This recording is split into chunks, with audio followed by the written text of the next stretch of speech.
back to Cinema Vino. It's good to have you guys here with us. Got Sean, Jordan, hi, Travis Budd, It's your boy, Todd Wofford, and we're kicking off a series of trilogies. We're doing all movie trilogies, some of the best trilogies ever made. all trilogies all the time. And I think the one we're about to start with, is in the argument for the best ever trilogy from top to bottom, Easily. front to back. I can't think of one that does better all the way through. Yeah. But yeah, consistently, like the average. the original Star Wars. I didn't think I'd ever hear you say that. I mean, I think We'll get there. We'll get there. But and after we finish the series, we could have a healthy debate. I do think that. I mean, I love obviously all three of the Star Wars, but there is a little drop off in Jedi. I mean, you do get some intense Ewok action. Yeah, you've always hated the Ewoks. But yeah, we'll discuss that. Ironically, I think the Bourne trilogy is strong from front to back. So It is, but I don't think it carries the weight of these other ones. no, it doesn't. It's good. Mhm. It's a good trilogy. Yeah, But I'd put that up there with like the John Wick trilogy. yeah, Yeah, it's got Franco Potente. you're right. And you enjoy saying that. I know you do. I do. If you could live the rest of your life and either say only that or only say Imogen Poots, who would you say? Franco Potente or Imogen Poots? Oh, Imogen Poots. it's Poots. Yeah. And I think you just solved that debate just now. Yeah. Just learned a lot about myself today.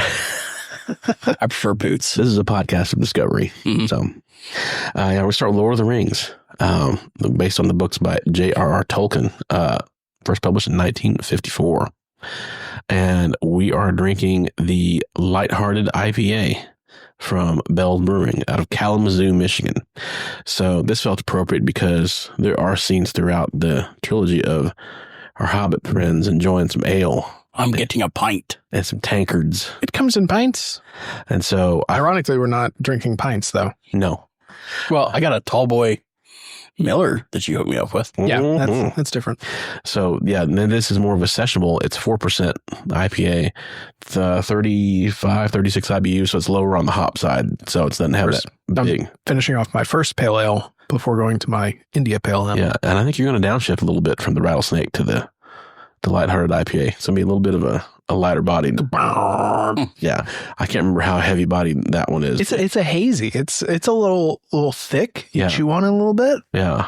So this one's Got some good flavors, some aromatics. this would be a nice Let me jump over real palate quick. cleanser. Do Yeah. a little side by side. So yeah, this is a low calorie. So it's 110 calories, 11 carbs. I don't know what 11 carbs means exactly, but I'm assuming that's much lower than your typical IPA is going to be. But I'm okay with it, but I don't love it. It's less body than the hazy pale ale, yeah, but I can definitely see it being more sessionable. I can drink this faster. yes. I try to think of something that, in the Prancing Pony, they might enjoy in a long session of drinking, that doesn't quite wipe them out so fast. I feel like the Prancing Pony is going to be more of like a mead style, It could be. more of a thicker kind of old school ale. I didn't get a good look at their bar. I didn't see what kind of stuff they had. They might be more mixology, Yeah. or they might be more aromatic. I don't know. I think you can hear my cat in the background just opening cabinets. Playing with a trash can. Yeah. Just opening cabinets and letting it. We can fix that in post. No, leave it in. Yeah. It's the magic of podcasting. Mm-hmm. There you go. So these three films were shot simultaneously between October 1999 and December of 2000. Approximately a 430-day shooting schedule, which if you remember from Eyes Wide Shut, Yeah. that's 30 days longer than Eyes Wide Shut. Yeah, for those three movies. Three hour plus movies. Yeah. But then they had some return pickups. Some pickups, Does that add in to that 430? No. Okay. So, and they shot pickups every year before the release of every film. They did some quick work. Reshoots. Yeah. But the bulk of the film was shot during this time period. And I read where in one scene, I think it's where Gollum double crosses Sam and throws the bread over or whatever. There's a scene where he looks at Sam that was filmed in 1999, and Sam's reaction shot was filmed a year later. Yeah. There's between that one shot to the next, there's a year of difference in that filming. Which is the nature of reshoots, right? You need just one cutaway. Or I think they're still in the shoot there. I think that was just editing. They're still there to this day. Hey, we're gonna go back. We're gonna do this one scene that you did a year ago. Yeah. Man, I wish they had gone back several times for the Hobbit trilogy. Yeah. Tighten that bitch Just up. keep going.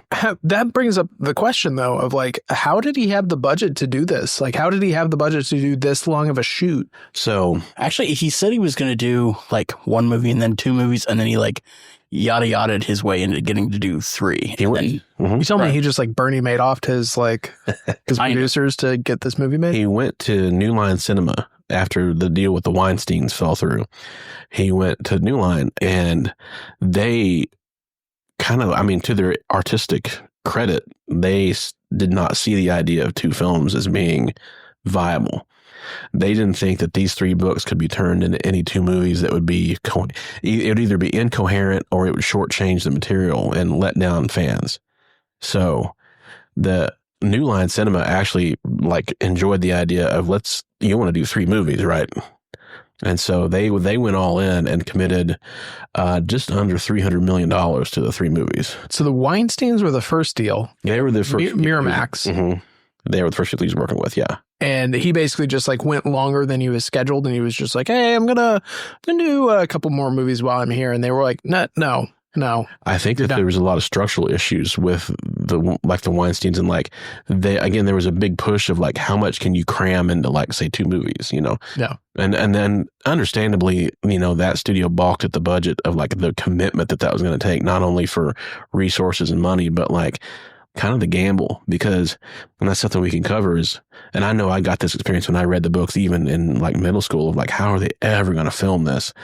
The novels had often been written off as that you can't film them. They cannot be filmed because of the scale of the battles, the special effects that would be required, the nature of how they're written. To me, they're very, your Tom Bombadils. Your Tom Bombadils. They're very fractured. I mean, and to me, and we could talk about this in Two Towers. The Two Towers is where I really hit the point of like, because I remember reading the first book of like, I can't wait until they make this into a movie someday. Especially that was like around the time all the big CGI was coming along. It's like you can kind of sense like they could do it.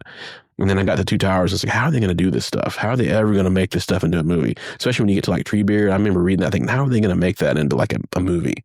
Because I pictured like it's going to look like the Wizard of Oz. It's going to be like a guy in a tree costume, you know.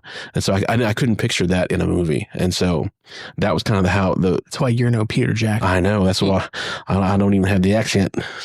That's offensive. First of all, what did Peter Jackson do prior to this that was like gave him enough street cred to be able to make this happen? On this scale, nothing. But I mean, he had done like The Frighteners and was it Heavenly Creatures? I think he did. And did he do like Brain Dead or something? Like he did some zombie films. He'd done some good movies. Yeah, I mean, he's a great Dead Alive or Brain Dead. Something where there's like a weird, disgusting like group of family members around a table and like a grandma's eating her own ear or something, and a zombie gets taken out by like somebody lifting a lawnmower and you know what? shoving it in their I face. have seen that. Have you? Yeah, I have. I said that does seem kind of like your wheelhouse. That's up my alley. Yeah. I just don't. It's amazing that someone took that leap of faith to like make this happen, because how easily could a C or D list director go from that to like pitching this scale of movie to a Sam Raimi. Yeah. Sam Raimi. Spidey. Mm-hmm. Sam Raimi went from Evil Dead to Evil Dead 2, which was just a remake of Evil Dead. And then Army of Darkness, and then I don't know what he did in between there, but like all of a sudden you're like, who's Sam Raimi when he's directing Spider-Man? You're like, fuck. I don't think that Spider-Man was as big of a gamble as Lord of the Rings would have been in this situation. Especially because 3 back-to-back. Spider-Man came out and was a huge hit, gave them the budget to go back and do number 2 and eventually number 3. But, I mean, he had like, they didn't shoot it all at once. Mm-hmm. I think the fact that they were able to do this, it is incredible. I don't think you could ever do this today. In New Zealand, primarily on location, and for a lot of those shots. Yeah, with decently big name actors. Yeah. To commit to a 438-day shoot, that's amazing. Yeah. Ironically, I remember reading this as a kid. I had pictured for Aragorn as Mel Gibson. I don't know if that that shows you how long ago that was. It was supposed to be Stuart Townsend. Yeah, and he was too young. Which fits, or he was kind of an asshole also, maybe. Yeah, I guess the official line was that they thought he was too young. They wanted to get somebody with a little more pepper in the beard, so they went with Vigo. Well, maybe he was an asshole on some other movie set too. But either way, I'd heard through the grapevine, maybe, and that could be up his own ass a little. There's a lot of good camaraderie on this set between all the actors. They really got along really well. So this was the second highest grossing film of 2001. The first was Sorcerer's Stone. There you go. Was it really? I read his notes. Uh-huh. Yeah, they got outgrossed. So I think this was the third highest grossing film ever made. And then it got the number 2 highest grossing film ever made at that time was Harry Potter. What won Best Picture that year? 2001, Beautiful Mind, I believe. Dumb. Yeah. Compared to this? Come on. Yeah, I did enjoy Beautiful Mind, but yeah, I mean, especially now, this to me has improved even more. I loved it in the theaters. I like it more, especially going back and watching. I loved watching it a week ago. Yeah. This movie fucks. It's great. I didn't love it the first time I saw it in theaters. I was just Really? like, I had watched the cartoon back in the day, and I had tried to read Fellowship. I'd read The Hobbit, and I couldn't get past the fucking birthday party. I was like, how long are we going to be in this birthday party? Yeah. And I fell off. So when I saw it, I was like, okay, I know there's like big wars or something. Like I was thinking more and more action, and it just like got left to the very end for me. And I was like, oh, okay, whatever. But it wasn't until a friend got the extended edition on DVD, and then I watched it, and I loved all the little special extras, and I was like, oh, all right, now I'm ready when it came to Two Towers. And then I was all in. Yeah. So yeah, this has been adapted in the form of a truncated animated movie. Was it Ralph Bakshi? What, the 1976 animated? Somewhere in that area, yeah. And then there's a radio drama. I want to say John Hurt was Frodo. Because in the books, Frodo was like 50-something years old. He's middle-aged. Yeah, there was the Lord of the Rings cartoon, which was kind of the first 2 books. And then there was the Return of the King animated movie that went back to the Hobbit style of animation. Yeah.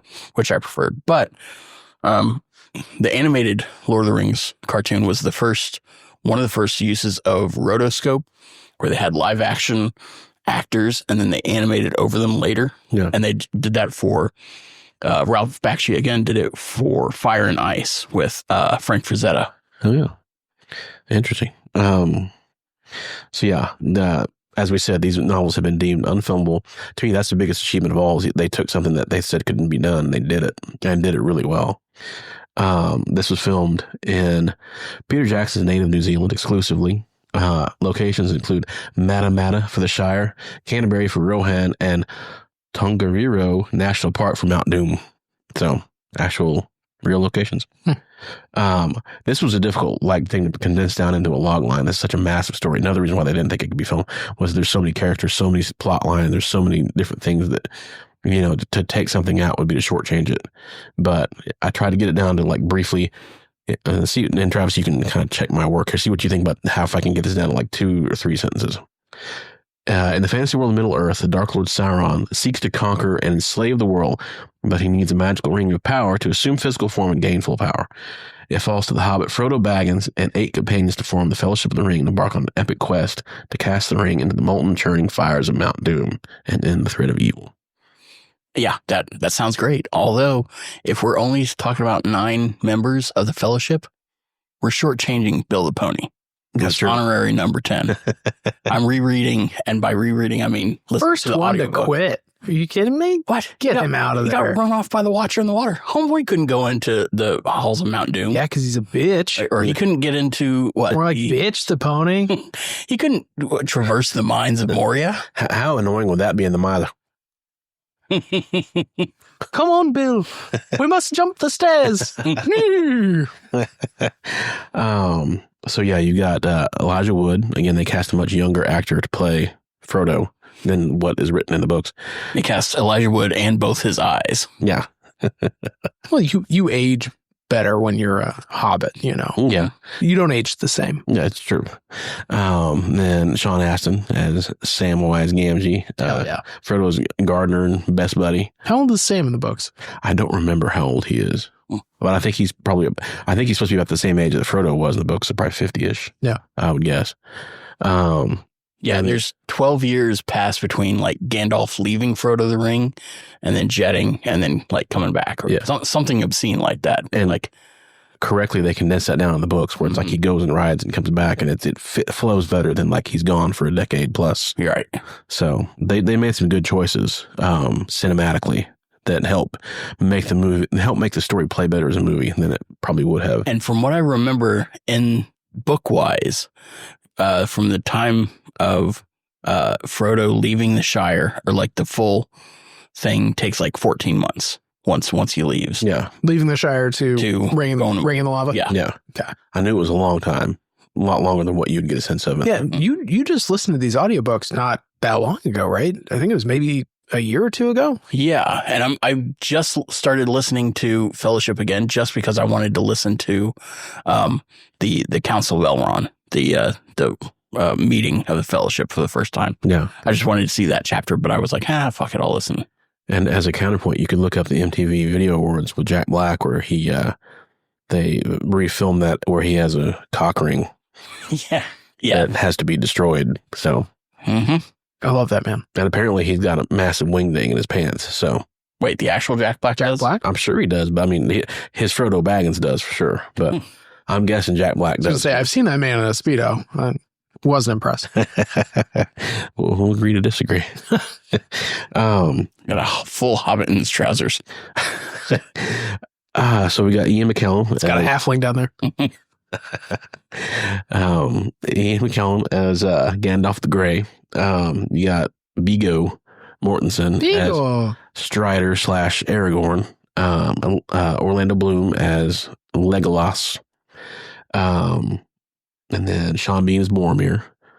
And Billy Boyd and Dominic Monaghan as the Pippin and Merry, the two comic relief hobbits. I think one of my favorite clips on the internet is Dominic Moynihan interviewing Elijah. About Viggs? It's not like Elijah can't see him, so it's just like an audio interview. Have you seen this clip? Mm-mm. Oh my God. Yeah, you have. Dominic Moynihan is doing like a bit where he's pretending to be an interviewer from Germany who's doing an interview with Elijah over like some movie that he had done. And he's basically just like, no, you have worn a lot of wigs. Are you planning on doing any more movies where you wear wigs? He's just like, I mean, maybe. He's like, will you wear wigs? I don't know. When will you wear wigs? I'll send it to you. It's the best thing in the world. That's awesome. It's the best. And that was after they had filmed all the Lord of the Rings because they had just become best friends. Yeah. Yeah. Apparently they all got tattoos. Yeah. Like matching tattoos or whatever. They went surfing all the time. Yeah. God, that must be nice. Yeah. I would say this movie is an impressive, brochure for traveling to New Zealand. It was. It's still. Yeah, they actually filmed commercials and stuff during it for New Zealand travel. Yeah. For New Zealand Air or whatever. Yeah. Yeah. Because I actually, you're right. I did go back about a year ago and watched all the special features from all these on the extended. Do you have the Blu-rays or do you just have the DVDs? Both. when the Blu-rays came out, I upgraded. Get the HD DVDs too. So did I. Yeah. You got Liv Tyler playing Arwen, the elven princess who was also Aragorn's main love interest. Squeeze. Yeah. You got Hugo Weaving as Elrond Hubbard, the leader of the Rivendell elves. That's tough to say. Elves. Although every time I hear Rivendell, I think Lord of the Dance. But there's that. And then finally got Sir Christopher Lee as the treacherous White Wizard. Arguably the only actor who deserves to be here. Yeah. And I saw an interview with Ian McKellen where he went to dinner with Christopher Lee and Peter Jackson. And I guess they were sitting there and he said that one point during the dinner, Christopher Lee leaned over and he's like, I always thought that I should play Gandalf. Yeah. he had J.R.R. Tolkien's blessing to play Gandalf in a film adaptation. And he's the only member of the cast that's actually stabbed somebody. Yeah. That we know of. There's a story that when he's on set, he talks about dying in the third movie. And he was like, the acting note that he got was that he was supposed to like scream or something in agony. He's like, no, do you know what sound someone makes when they're stabbed? Everyone's just like, what the fuck? They suck in their breath. Yeah, they suck in their breath. Yeah, because he was in some like super secret like Nazi hunting thing in World Killed War II. Nazis. Yeah, World War II. fucking kudos, man. Yeah. What a champ. He was great, man. So He was also in a metal band. Yeah, a death metal band or punk. Yeah, interesting. Yeah, man. Renaissance man. and he Really read the books every year. Yeah, Clockwork. he was a great Saruman. You know, Mm-hmm. He was the best. Yeah. Saruman. Yeah. Also, I mean, that's my one problem with these movies. Like J.R.R. Tolkien, my one note: Sauron and Saruman. Like Too close. change too one, close. too similar. change yeah. one. Just add another syllable. Add another something else. Yeah, Saruman. Mm-hmm. Exactly. it's like Gandalf and Gandalfo. Well, it's like the TV show Friends. You got Ross, you got Russ. Yeah. So I'm curious to hear what you guys think. I know now watching, I would like to hear what you guys thought of it the first time you saw it, and then now. So compare and contrast, and how your opinions have changed. That's what I love about cats is like if there's like something being filmed, you know they're going to work their way into a starring role. He'll find a way to make it about himself. Hey, he's like the croc hunter. Anytime croc hunter sees an alligator, he's like, how can I get my finger in that thing's butthole? It's the South Park. That's how cats are. Oh, They're like, how can I stick my finger in its butthole? Yeah. Thanks. So, like I said, I saw this film when it came out, and with two other people that were like big fans, and they were all talking about it. Of the books prior to. Yes, big fans of the books. And I kind of saw it. I was like, all right, yeah, but you know, they were just getting chased most of the time. I mean, they finally had a cool fight at the end, but it was just right at the end. And so I wasn't fully on board, but I enjoyed it. But like I said, wasn't until I got the extended versions and I was like, okay, to me, this flows better. And I especially liked it because they spent more time on Galadriel's gifts in the first one. So that, spoiler alert, when we get to the next one, when they're using the cloak, I was like, oh, they have a whole reason for why that works. Yeah. It's kind of the Chekhov's gun of the series. Kind of makes a little bit more sense. Yeah. To me, it flows better. Like they... Yeah. And the magical rope, why does it untie itself? Exactly. Mm-hmm. All right, go ahead. I'm starting to want to talk about the next movie. No, please talk about the cloaks. Well, so they have the whole... And like in the second film, they explain the shadow of Mordor, that the whole thing is choking out the fog or the dust so that the orc armies can move by daylight. So, and they explain that better in the extended Two Towers, and they, left it out. So, well, honestly, they did a really good job of doing that exposition in Rings of Power. If you've watched Rings of Power on Amazon, they kind of like talk about more about how, the whole idea is you blot out the sun so that the orcs can actually move because the daylight fucks them up. So that was the whole thing why when Urukais were invented, they were like, these guys are moving. It's daylight. That's not supposed to happen. Something's amiss. Yeah. That was the big sign that like, whew, we're in trouble. Yeah. Plus but the very beginning of Fellowship, perfect. Gives you the whole exposition out the gate. Really good exposition. But gives you all of the cool little moments of the huge wars, and it just gives you snippets here and there, and then they show later on what happens to Isildur, and then later on Elrond fills in the gaps. He goes, well, I was there 3,000 years ago, and you're like, there when the will of men failed. He looks great for being over 3,000 years. He does look pretty good. Well, he's been in the Matrix. Yeah, that's true. But it makes me, my brother and I were talking about the Fire and Blood Game of Thrones, and about how we were both reading the book after the series had come out. And we got to like the last half of the book, and they're like, oh, well, here's where the book, the TV series actually starts. Why the hell didn't they do the whole thing? I mean, if they kind of fucking up Fire and Blood this last season, but if they could have at least given a Fellowship of the Ring style, like quick little jump of like, and now we're here, I think it would have flowed way better. You would have known some more of the characters.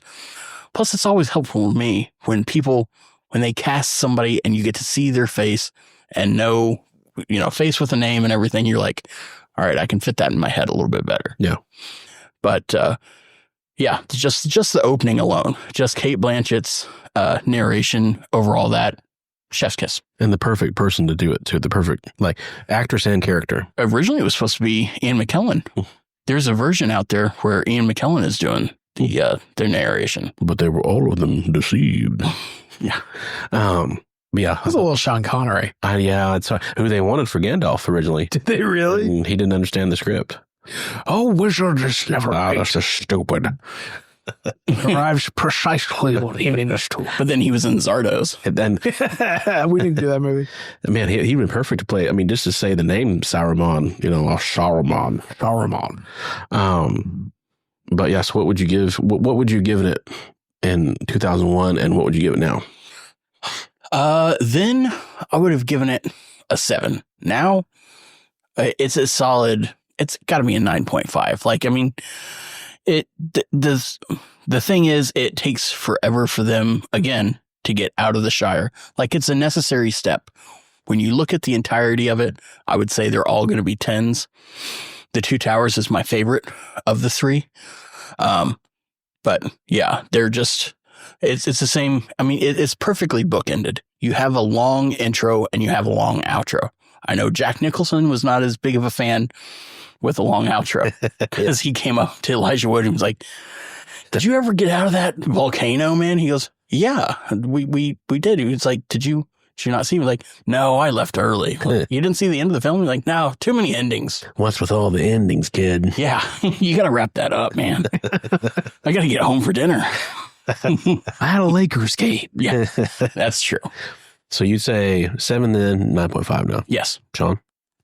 I'd say 10 and 10, both. So I was at a very formidable age when this came out. I was 11. Yeah. And this movie sparked my interest in like fantasy. Mm-hmm. Like this, I can't understate how important like the Lord of the Rings trilogy was to my junior high self. Yeah. That like this kicked off, a whole wave of like interests, and because I didn't really have the interest in like, sword and sorcery type movies that you did. Like this was my first foray into fantasy, and I was like, I watched the Lord of the Rings trilogy all the time. I watched, I played the video games. Like there was like a really good Shadow of Mordor video game, or like, oh yeah, with Talon.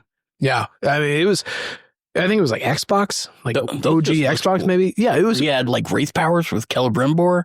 Those are fucking dope. No, I don't think that. What? I don't think that was a game. Shadow of Mordor? No, I think Shadow of Mordor was the later one. Maybe it was just Lord of the Rings. Okay. Maybe it's just called Lord of the Rings. I don't know.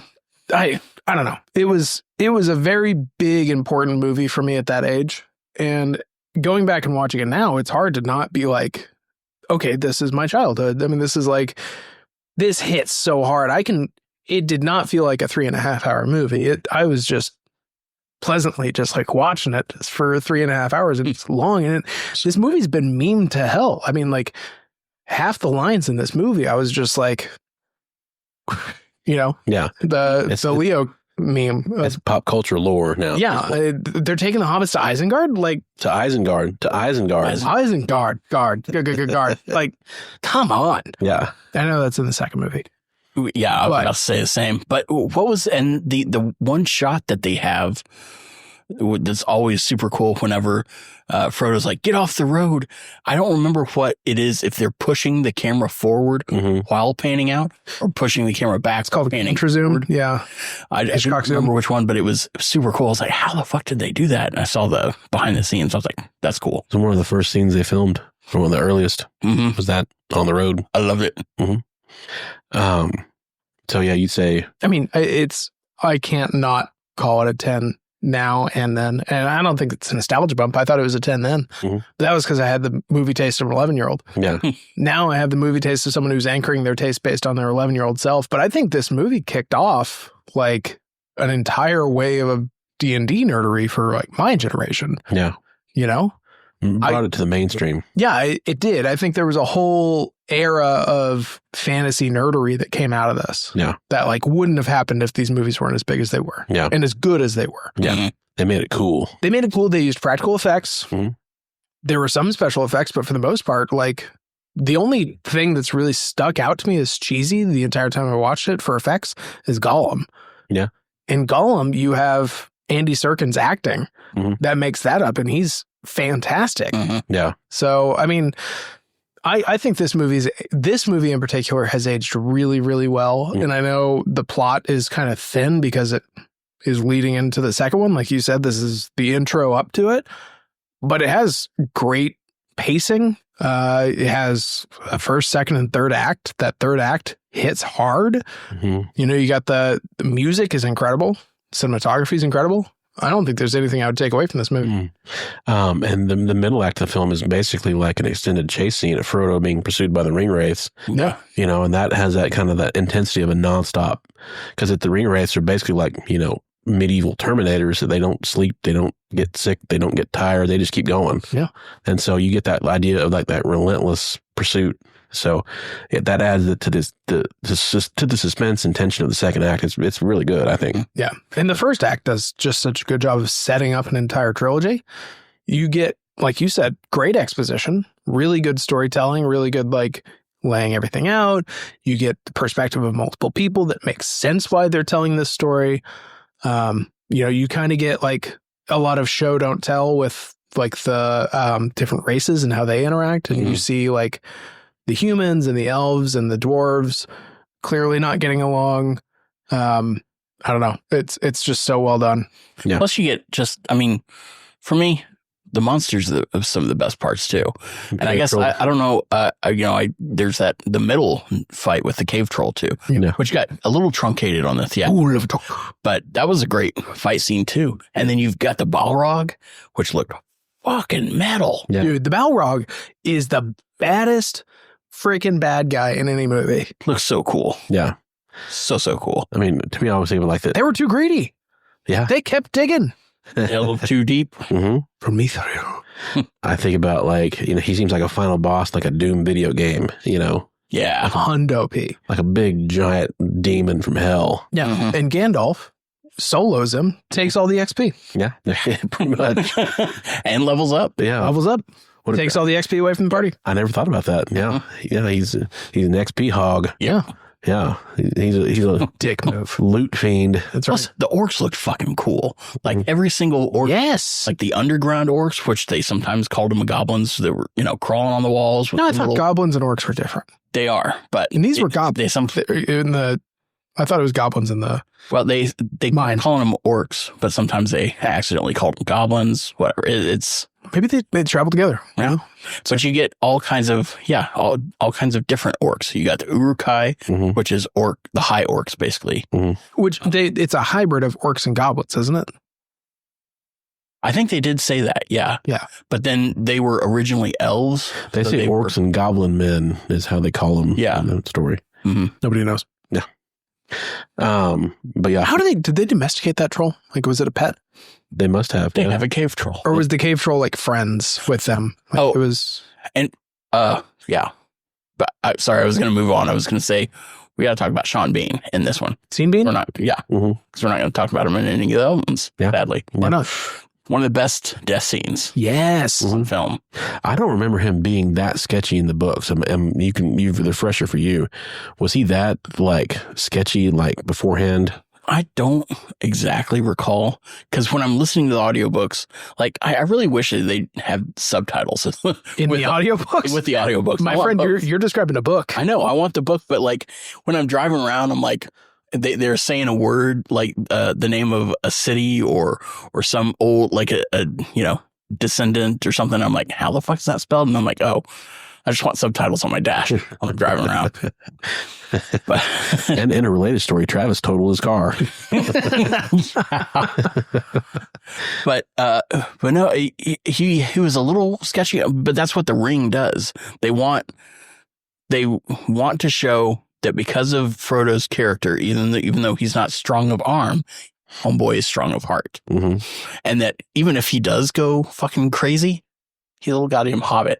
Yeah. So What's he going to do? they can punch him in his little hobbit face and we're like, all right, we're good. Yeah. Punch him. He's a little Clearly, guy. They should have just knocked him out and then Vigo put him over his shoulder because Sam was able to do it. He's like, I can't carry it, but I can carry you. Yeah. Spoiler alert. Yeah, maybe want to put my jersey on somebody's desk. There's been a lot of exposition and like discussing of this movie since they came out. Someone's like, why don't they just put the ring on a mouse, have it corrupt the mouse, and then they carry the mouse? That's true. In a little cage. Mm-hmm.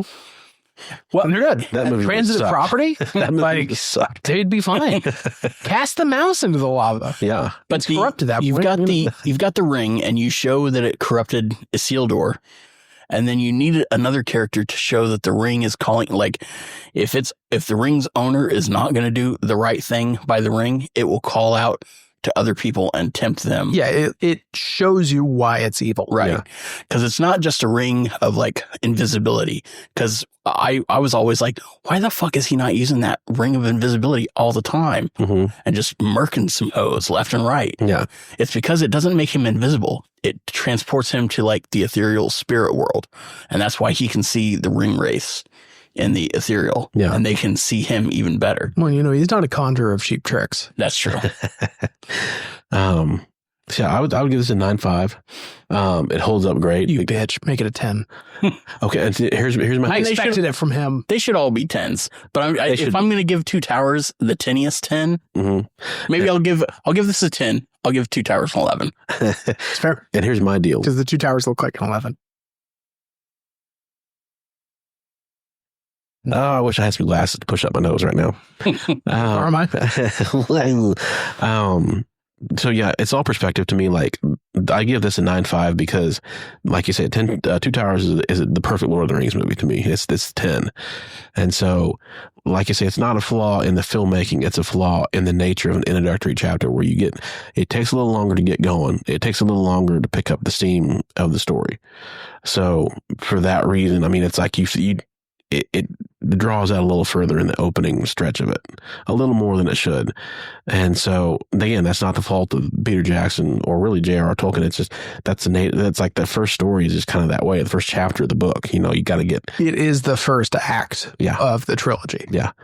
And so, and then that's the thing, like each of these movies has a well-defined first, second, and third act. The story itself, each installment is a first, second, and third act. And the first act is going to be a lot of exposition, just by nature. Yeah. So to me, the next movie is the perfect Lord of the Rings movie. And so, I have to, if that's a 10, then if that's the top of the scale, I got to go one notch down for this one. But it's still 9.5 is awesome. You're telling me you're driving down the road, you hear burn, and you're not jazzed up. That's a 9.5 to you? Sir, that is a 10. They don't have Tom Bombadil. And two, they don't let Gwaihir, Lord of the Eagles, they don't give him a voice. They'll let the fucking tree talk in the second movie. Let the wargs talk. Let the eagles talk. Is that going to suspend our disbelief in this fucking movie? What would the eagles say? They'd say, no one will not take the fucking ring to Mordor. And they would. Hey, Gandalf, what are you doing up there? You need a ride? There's a whole paragraph in The Lord of the Rings somewhere where they're like, why don't we just get the eagles? And they're like, yeah, first of all, the eagles aren't going to do it. Second of all, if they did, they would get attacked as soon as, they fly into Mordor. The whole reason we need Frodo is because nobody's going to look at this dippy little dumb sneaky little guy. Dude. No. He's going to sneak in. I feel like Glenn Fry would be corrupted the first, if not Don Henley. They would turn evil very quickly. Of the Eagles, so. I hate the fucking Eagles. I hate the Eagles. I think if they met me, they would hate me too. So that's only fair. The band or the birds? I know I did. Yes. It's a common reaction. But I feel like if Don Henley and I met each other, we would not be friends. There would be beef. Music aside. Do you think you could take him in a fight? Yeah. I think the man is you. In a New York. The man is old and soaked in booze. Yeah. I think I'd give him one good firm slap and call it a day. Maybe with a glove. Yeah. You can't hide your lion eyes. And that's how I dueled the Eagles.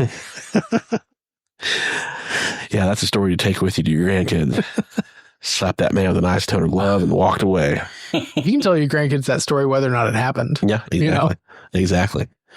So anyway, I give this a 9.5. It's great. Howard Shore's music is awesome. Oh yeah. Yeah, it's damn near a perfect cat. Every actor is great.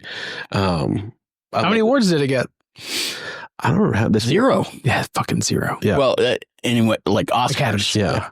Yeah. It won quite a few like peripheral awards, but Okay, no one cares about Spirit but Awards. you can tell they were waiting to save up for like Return of the King. Return of the King got the awards for the trilogy. But yeah, and I don't know if that's entirely fair. I mean, they just waited until the end to let them sweep. Yeah, it's just But the Academy, it kind of, Academy stuff. kind of took away from some of the other films that year. Yeah. So it's kind of shitty, but whatever. But yeah, you guys tune in next time. We're going to talk about the Two Towers. Which I mean, yeah, everybody out there in the movie going world had to wait a full year to go see after this one came out. It was a long wait. Yeah, you a lot of people didn't want to talk about the Two Towers in 2001. Oh yeah, Very true. It was an awkward thing. Do you think that the whole reason that it swept in Return of the King, I mean, obviously they were saving up, but then they realized, all right, the first movie came out, whatever, it's going to be fantasy, it's flash in the pan. And then the second one came out and they're like, oh shit, this is a lot more popular than we thought. And then the anticipation went in the third one, they're like, okay, just so we don't look like dip fucks, we got to step up our game. Dip here. fucks. Dip Yeah. fucks. Dip fucks. All right. Oh, Dip yeah. noodles. I mean, I'm sure that's probably part of it. The Academy tries to correct itself. Yeah, they wanted to be on the right side of history. Yes. Well, it was like with Martin Scorsese winning for The Departed. I mean, they suddenly realized, like, you know, we didn't give him one for Taxi Driver. We didn't give him one for Raging Bull. We didn't give him one for Goodfellas. We better give him something. We can't go down in history giving him 0 awards and have Eminem won an Oscar and Martin Scorsese won 0. Well, it's like Leo when he got his. Mhm. You know, I don't think it was his best Or role. Revenant. Revenant. Yeah. He fought a bear. Okay. Yeah. But it's been another episode of Cinema Vino. We thank you guys very much. Check out Lighthearted IPA, a very sessionable, medium hopped IPA from Bell's Brewing. Should be available wherever you buy your beers out there in the world. Tune in next time. We're going to do Two Towers. So great movies, only drunker. And we will see you guys next time. Bum, bum, bum.